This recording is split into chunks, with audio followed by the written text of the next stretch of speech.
Okay. These are trainings we've done in the past on different subjects related to Canvas, related to Turnitin, and some of the other, items that we've tried to get information out for you. So this is a good place to go to look for some of those if you need some information. Okay, we go back to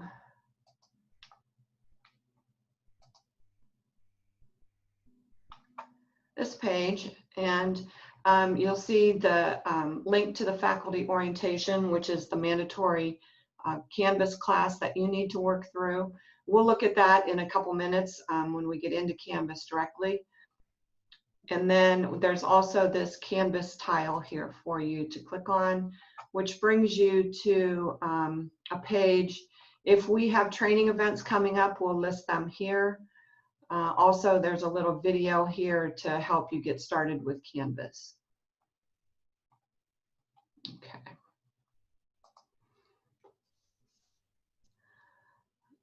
Okay, I'm going to now, I'm going to jump into Canvas a little bit. Oops. Okay, so here's the My Canvas dashboard. A couple other areas I wanted to point out to you as far as learning how to use Canvas if you haven't used it before. Under the Help button on your global navigation bar are some helpful items. And you're not going to see all of these. Mine's a little bit different, but you will see the EGCC IT Help Desk. They can help you if you're having technical issues within your class, and they are available most days from 7:30 in the morning until 2 a.m. You can submit a ticket, you can chat with them. They have a chat bot on there, or you chat with them one-on-one. You can also call. So, and then you can also send an email to tshelp@egcc.edu. So that's the help desk. A couple of things that are really, really helpful, and I like to tell people this is how we learned Canvas, how to work with Canvas, are the instructor Canvas guides. There's guides for the instructor and for the students. So if you go here, you can find all kinds of information on how to do things. And these articles are generally pretty laid out pretty well, so that it makes it easy for you to follow them and understand what you need to do to, whatever you're looking for. This is part of the Canvas community, and the community has a lot of different groups. So you could go to the group hub and join the instructor group, and then you have the ability to be in discussions with instructors and that kind of thing. So this is a really helpful resource for learning Canvas. And as I said, there's one for students as well. A couple other links, we have the link to the Eastern Gateway Community College website. We have a link to tutoring. So if you have students that are in need of tutoring, they can go to this link, and the contact information is there for them for that, as well as the Office of Accessibility Services. Any students that may need accommodations or of some sort can go here for information. And then we also have library services. And library services is, if they're doing a research paper, they have questions, they need to get resources, they can go here. They also have a chat area here, so you can get on there and ask questions of the library if you need to.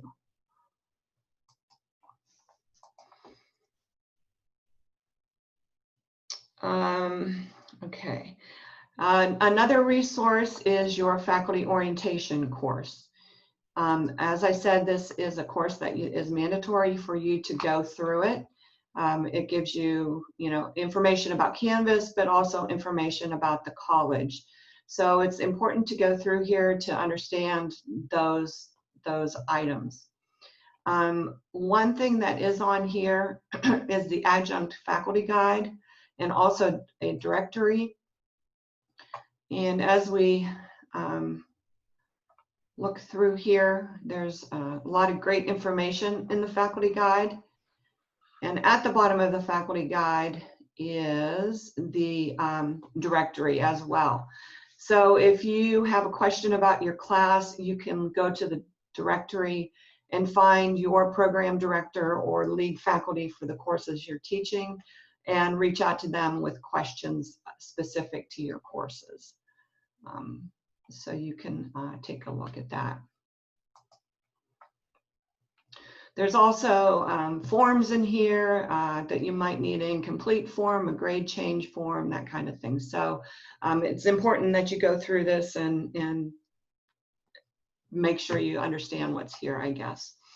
Another resource: every Friday, generally on Friday, I send out a weekly email with information about maybe upcoming dates. If we see an issue happening often with faculty, I might talk about that in the email. I usually try to include a couple videos maybe of how to do something within Canvas. So those are the different items we have for training resources, I guess. Okay, so we're going to do our little poll right now, and I'm looking through the list. There are a couple people that only have their first names. You may want to jump in real quick and set that to your full name so that we can give you credit for being here today. Oops. Okay, so I'm going to bring up this poll. It's an easy little poll.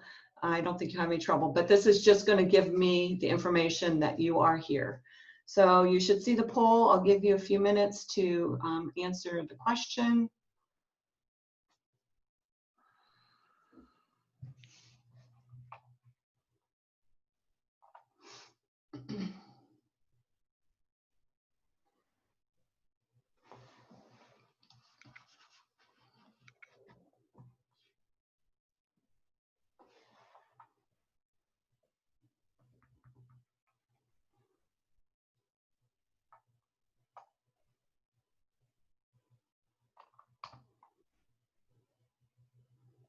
We have about 10 more people that need to answer the question.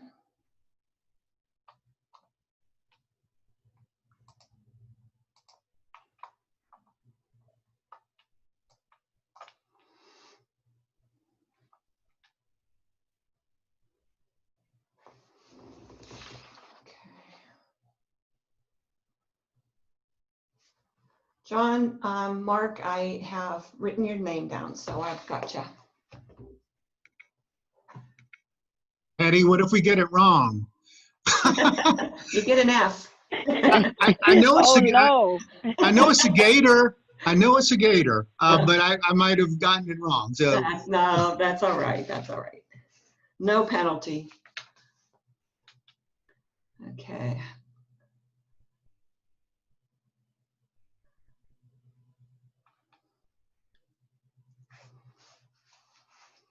Okay, I got one or two more maybe. I'll give you another minute and a few seconds.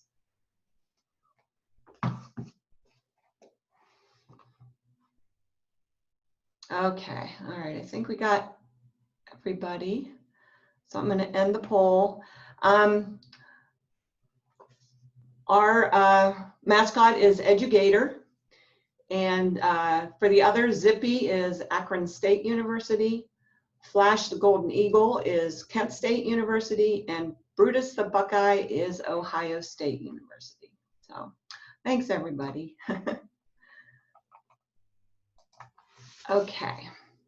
All right, so back to what we were doing. I'm going to go through the global navigation a little bit on the left, show you how to set some settings and that kind of thing for yourself. So I'm going to start with the account icon on the left. and go to settings. Actually, let me start with profile first. I'll start with profile. And this is an area where you can put in a little biography about yourself and add a picture. To add a picture, you would simply click on this pencil. You can upload a picture, you can take a picture, or you can just use the Gravatar that's there. And then if you want to add your biography, you go to the drop down on the right and go to Edit Profile, and you can type your biography in here. And then if you have links that you want to add, you can add those as well. Okay, that's the profile. In the settings area, there's a couple things you may want to add or change here. The ways to contact your EGCC email will be listed here. If you want to add an email address, you can do that. You can add your personal email address. Just click on plus email address and add it here. Now, these are emails that we'll look at the inbox in a second, but if a student sends you a message through the inbox, it will go to your email if you have your notifications set that way. So that's why we would have these email addresses listed here. You can also set up a contact for your cell phone. If you click on Add Contact Method, you can put in your cell phone number here, choose your carrier, and then register. Once you register, it'll send a code to your cell phone, which when you come back to Canvas, you can enter that code in and it'll set up your cell phone to receive notifications as well. Another thing that you may want to change here, depending where you're at, is if we go to Edit Settings, you can change your language if you would like, and you can change your time zone.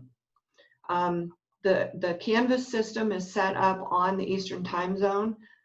So we have most of our assignments due on Sunday evening at 11:59 p.m. Eastern time.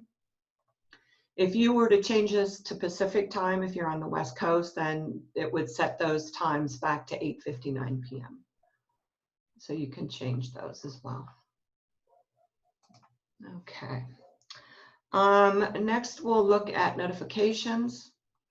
And this is where you will set up what notifications will come to your email or to your cell phone. I generally recommend that you leave them as they are when you start, just to see how many you're getting. And if you're not getting the things you want, or if you're getting too many notifications, then you can go in here and make adjustments. The first column under email address would notify you right away if you turn that on. The second one is a daily summary, so you can set that to a daily summary. The third one is a weekly summary, and the last column is you would not receive notifications at all. And then you also have a couple in the cell phone that you can set. So, okay. Next, we're going to start looking at the dashboard a little bit. Actually, let me, okay, we'll do that one. Okay, we'll go to the dashboard. And as you can see, this is where your courses will show up that are current generally. These are called class cards, and you can we can add these or take them away from the dashboard. I'll show you how to do that in a second. One thing though that I would like to point out here is when we load the classes, sometimes the class names that will populate in here are very long, and you may not be able to see the section number of the course. So if you're teaching 2 sections of Psych 101, you're not going to be able to distinguish which one it is just by looking at what's there.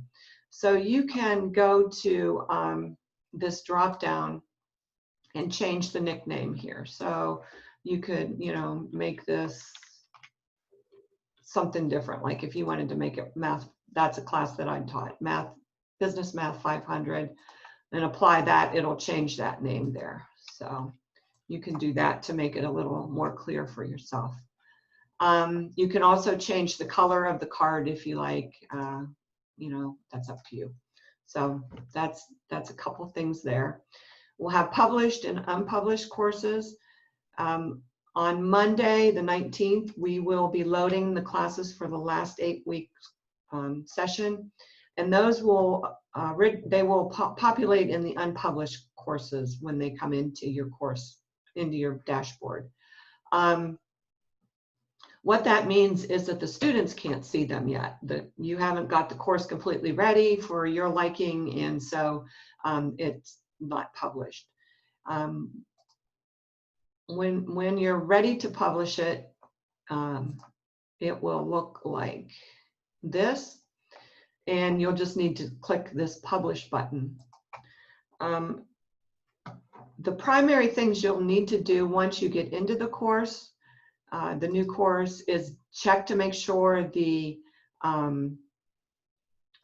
due dates are correct. They should be set for you and ready to go. We just ask that you check them to make sure that nothing looks like it's out of whack.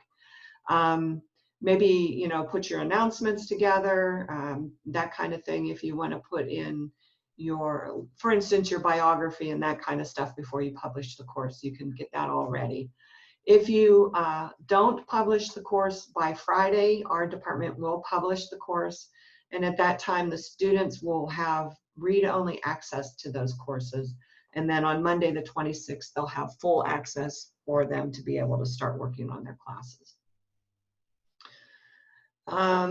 We also, in another option, say you have classes on here that you don't want on here. You've been teaching for a couple terms and there's one that's still sitting out here on your dashboard.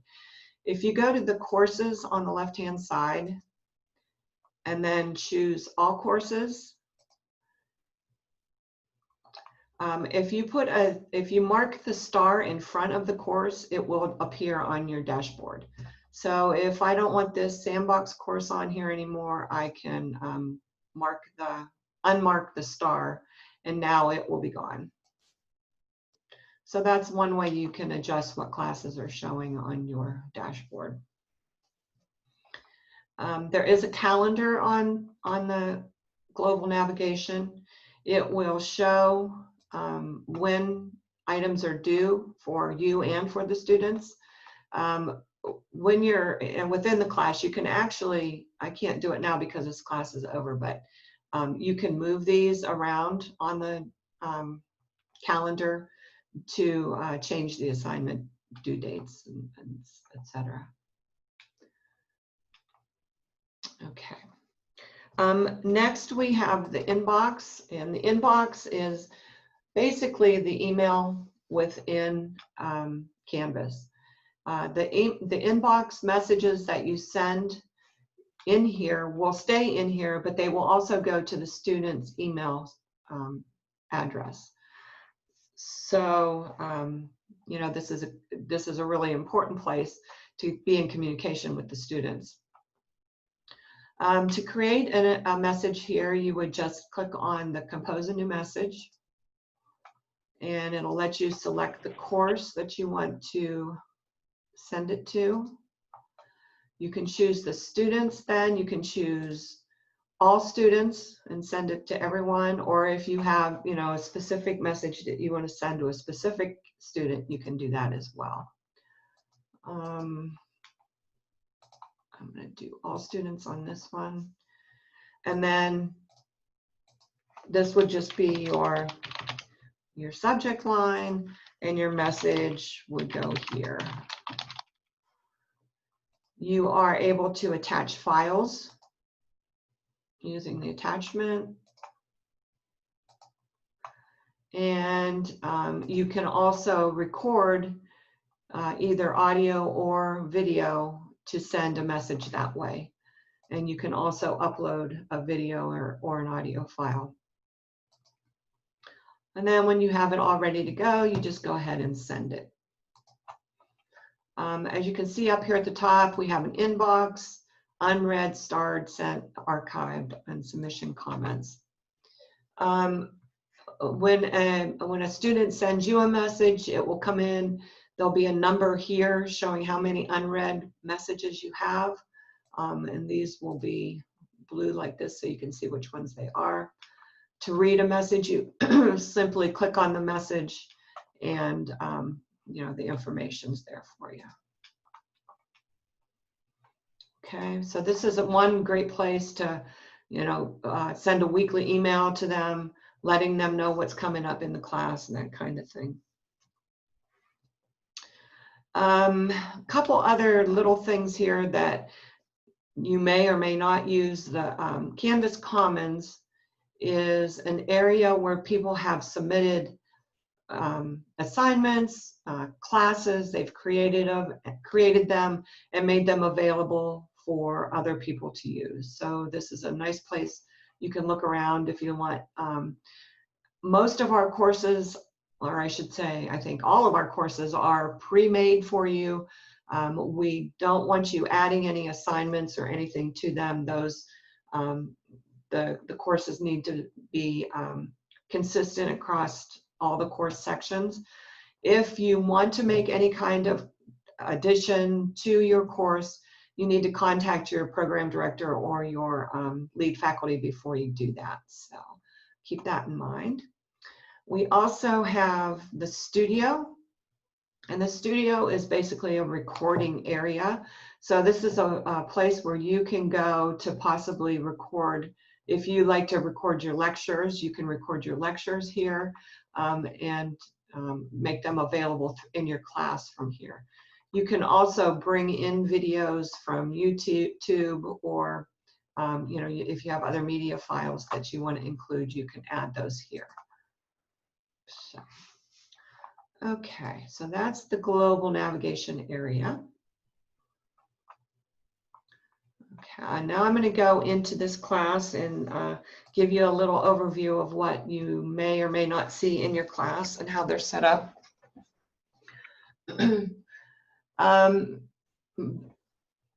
Back on communication, we also have announcements in Canvas.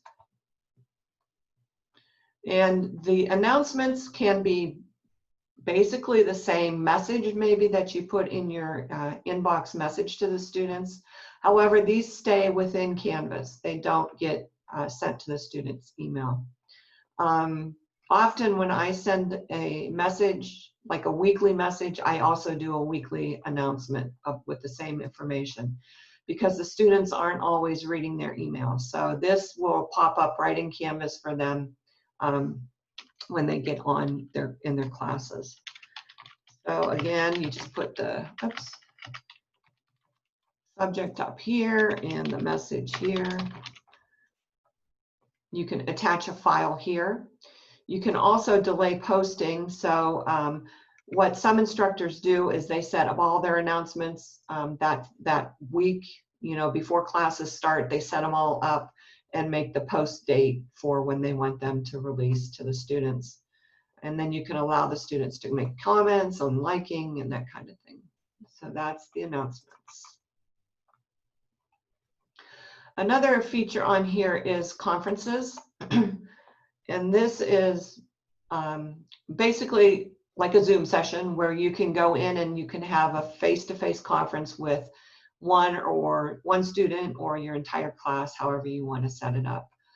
This is powered by Big Blue Button, if you've ever worked with that, and has some nice features. It has a whiteboard and it lets you share your screen and it lets you share the whiteboard with your students so you can work together and that kind of stuff. So, okay, on the home page, what I want to go over are a few things. The first is the textbooks that we use. We have a number of different ways that we provide textbooks for the students. This one on this class is a PDF file, which will render within the page, although some of the larger books, it takes a long time for them to come up here. But you can also click on the PDF, and it will download to your computer, and then you can open it on your computer. We also use RedShelf to provide some of our books for us, which are basically a link to the book. And then we have some open source stuff that we use that is simply a link to the book. This is taking a second to return. There we go. Sometimes, rather than having just one specific book, the readings will be broken down within the units. So that's just a couple different ways. Most of our courses, we have tried to set them up into units. We create 8 units because of our 8-week sessions. And each unit, you know, 1 unit is due each week. We also sometimes, especially for classes that run 16 weeks as well, we'll break them into lesson 1 and lesson 2. So in that case, you know, in a 16-week course, unit 1 will cover 2 weeks. So that's what we've tried to do to make it clear and help our students understand, you know, what's expected of them and how much they should be doing each week. The course units may contain readings, PowerPoints, video files, maybe audio files, pictures, all those kind of things. So we've you know, got some great course developers that are doing a great job at setting these courses up for us. We also have, you'll usually see some combination of a discussion question, assignment, and or quiz test type thing. Okay, okay, so once your course is loaded, as I said, it's important to go in and check the dates and make sure that the due dates are set up for you. If you find one that's a little off, there's a couple ways to change the due dates. If we go into any one of these, we'll click on the discussion question and go to edit and scroll to the bottom. This is where we would set the due date. So for this one, since this is the first week, it may be due on November 1st, and it'll be available from October 26th until November 1st. All the assignments in your course have to have a due date. The classes cannot be set up as self-paced. They must be, you know, have due dates on them. So that's how you would set a date. And while I'm here, I'm going to also show you, if you have a student that has an accommodation, how you would set that up. So I went back in to edit the course. I have these dates set for everyone in the course, but I have a student who, it could be 2 different things. They either have an accommodation that says they get 2 extra days to complete the assignment, or if you have a student that for whatever reason missed the due date, you know, a death in the family, whatever, you need to go in and set another date for them. So to do that, you would hit +add and then find your student and set new dates for them. And this date can stay the same, and then make this like the same as the due date. So this will allow that student 2 extra days to complete the assignment.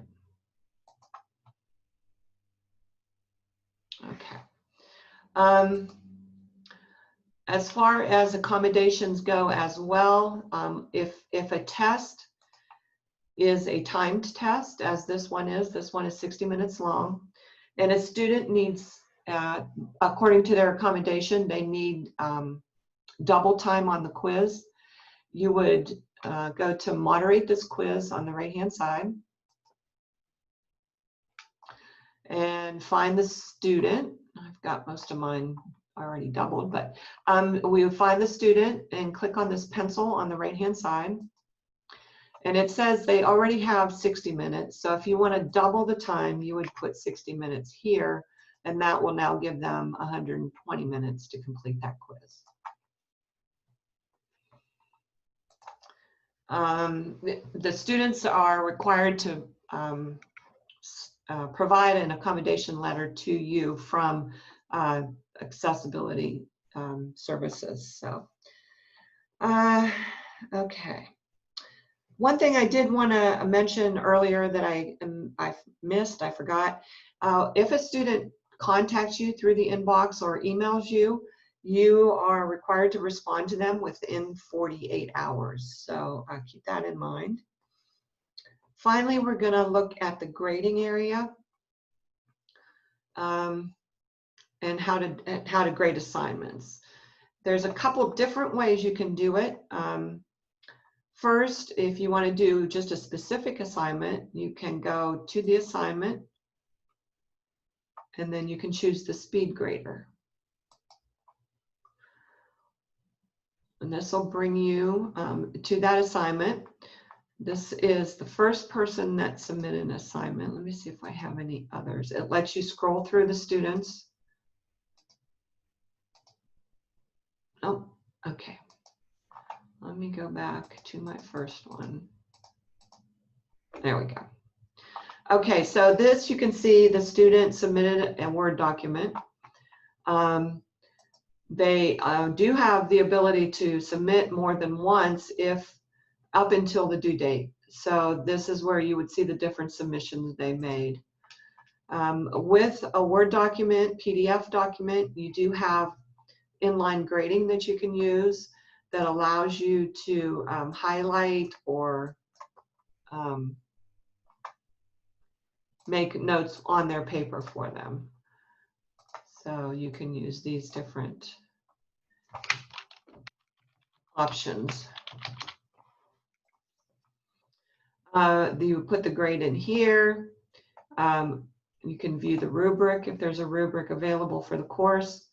You can leave comments for them.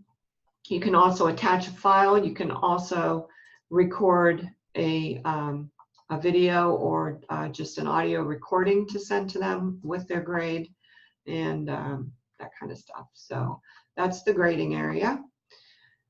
The other area we would look at is the actual grade book. And let me show you. You would get to the grade book. Let me go back a little bit. You will get to the grade book by going to the grades here on the left. One thing that you need to be aware of when doing grades is that grades are to be posted within 72 hours of the close of the assignment. So if an assignment is due on Sunday, it needs to be graded by Wednesday. So keep that in mind. Also, another thing that becomes really important at the end of the term, and something that I will remind you of in my weekly email at the end of the term, is making sure that everything is graded. You can see I have some assignments here that are not graded, and at the end of the term, if I don't put zeros in there, it's going to mess up the final grade, and the final grade will not be correct. So there's a couple ways you can put zeros in for students that have not submitted an assignment. You can go to the gear, and you can check this automatically apply grade for missing submissions and make this a 0. Once you do that and the due date passes, it will automatically fill in zeros for any of the assignments that were not completed. Another option is to go to the drop down up here and set the default grade. And here, if you set the default grade to 0, you don't want to overwrite the already entered grades. You want those to stay as they are. Then you can hit set default grade. And it will enter zeros in for the missing grades. It's best to wait until after the due date to do that, though. Otherwise, it'll put zeros in for everybody before they've even had a chance to add their assignment. So that's just a few things in the grade book. You know, as you grade things, they will show up here, and you should see a total column coming in. So I'm going to go back and look at, see if I covered everything here. Oh, also attendance is done in Canvas. back to grades, once the final grades are completed in Canvas, those are automatically passed to our student information system. So you don't have to do that. We also have attendance in here that we have to post, and you'll have a link here on the left-hand side for attendance.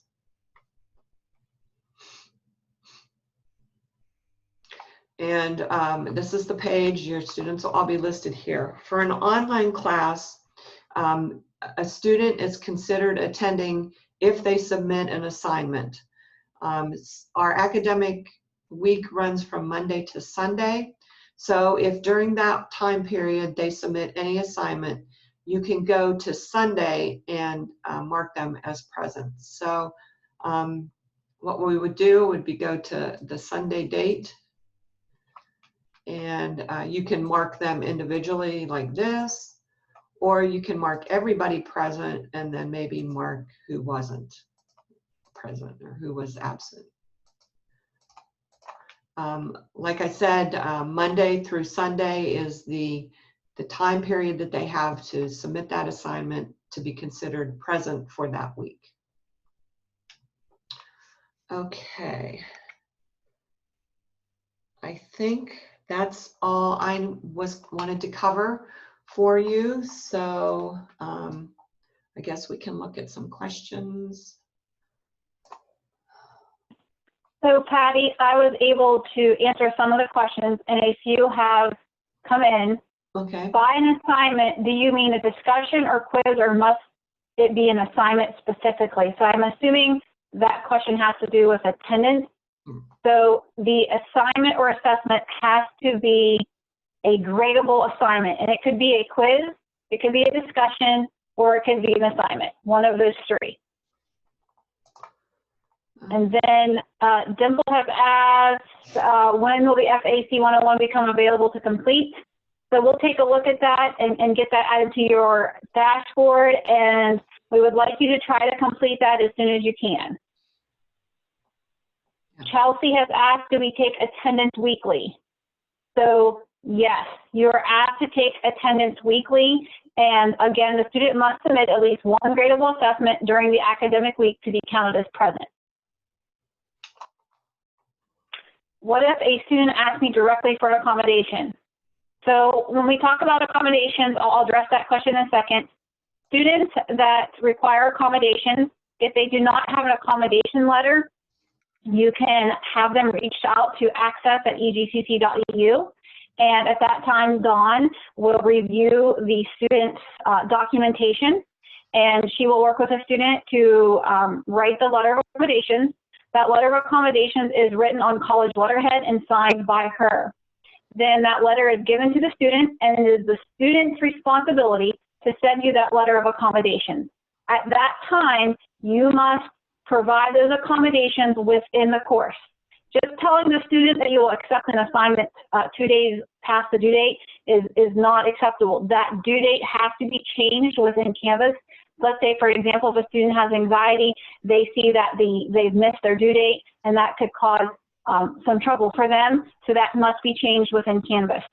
If a student specifically asks you for accommodations without that letter, that is up to you if you want to allow that student extra time or more time. But we recommend that you direct them to the Office of Accessibility, and Dawn Dunbar will work with the student.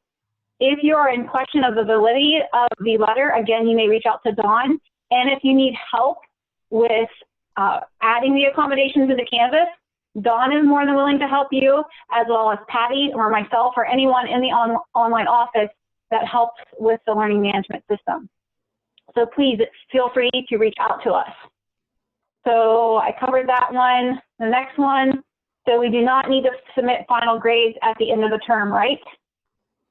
That is correct.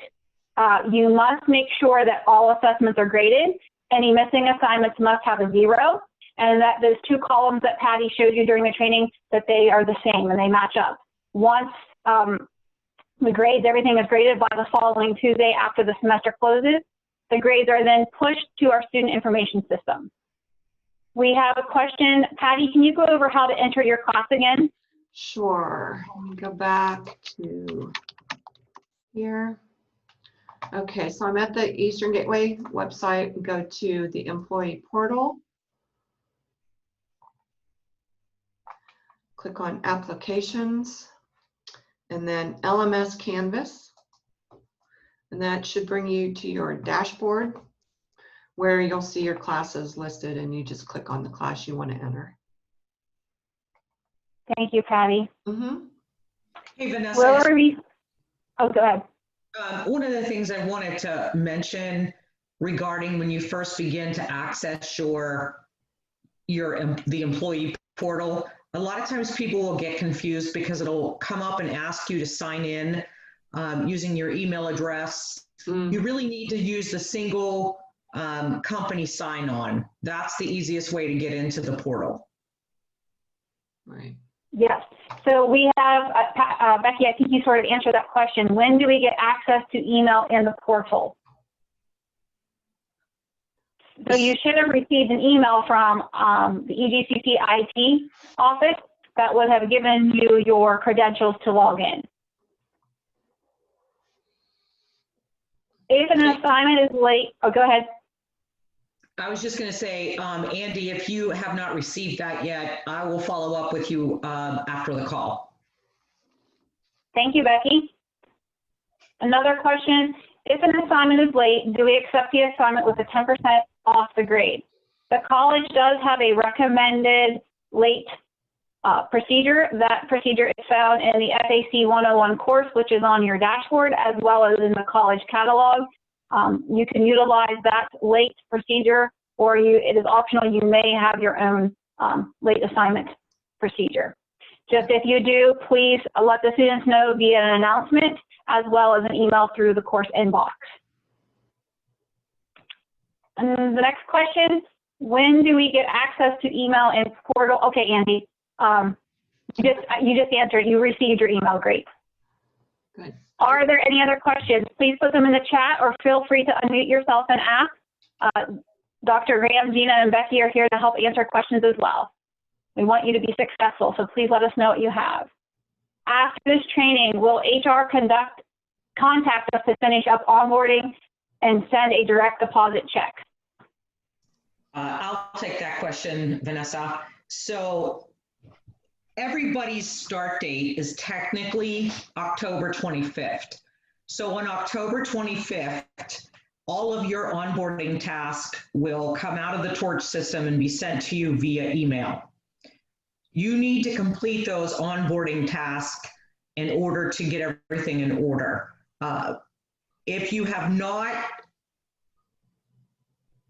contacted either Kim or Presley in the HR office, you should do that as soon as possible. They will work with you to make sure that they have the first part of your onboarding, but the second portion of onboarding happens on October 25th. And that's when you'll set up your direct deposit and complete all of your information within the Torch system. With regards to a contract, you'll also receive a contract when you speak to Kim or Presley in the HR office. The contracts are a blanket contract. They don't have a specific course attached to them, but you will receive an email from me if you have not already with your course assignments. Thank you, Becky. Certainly. Our next question, will the LMS Canvas access become available on the first day? So we will take a look. As long as you have your EGCC credentials in, Becky lets us know that information. And then we will create you a Canvas account. And at that time, you will have access to Canvas and the FAC 101 course that we need you to complete. So we will follow up to make sure we have that account set up for you.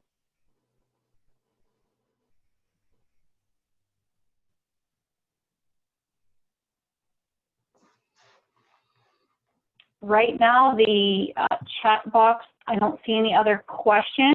So we do have a few more minutes. Please let us know if you have anything else for us.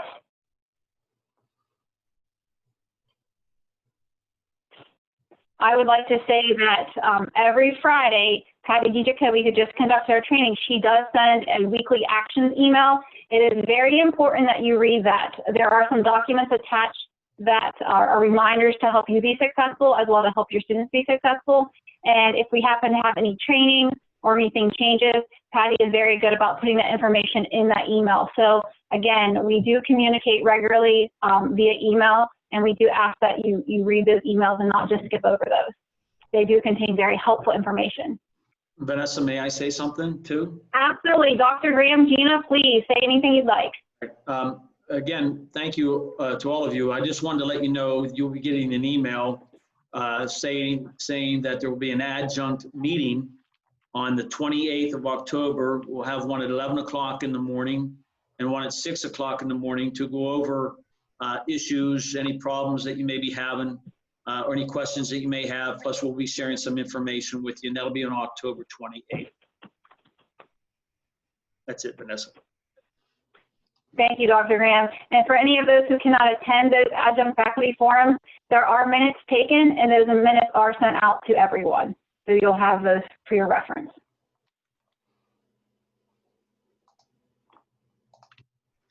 Gina, do you have anything you'd like to add? No, I would just like to remind everybody to use their tools that are in the course, and just to thank you again that we really appreciate you being here. Any questions that you have, you can use that adjunct faculty guide and see who the person is that you should be reaching out to. But in the event that you can't figure that out, you can always feel free to reach out to myself or Dr. Graham, and we'd be happy to help you. Thank you, Gina.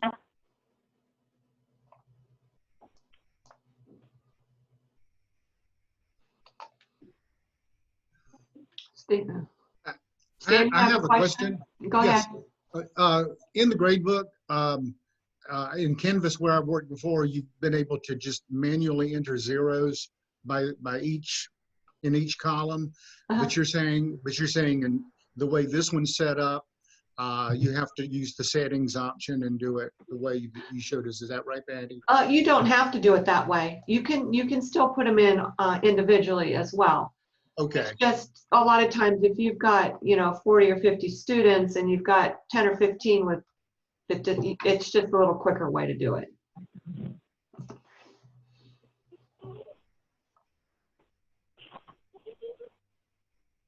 Okay, any other questions? I'm going to stop sharing my screen, and if not, I guess we can say goodbye for now and be safe, and everybody have a wonderful weekend. Thank you, everyone. Bye, everyone. Thank you. Thank you. Thank you. Bye-bye. Bye.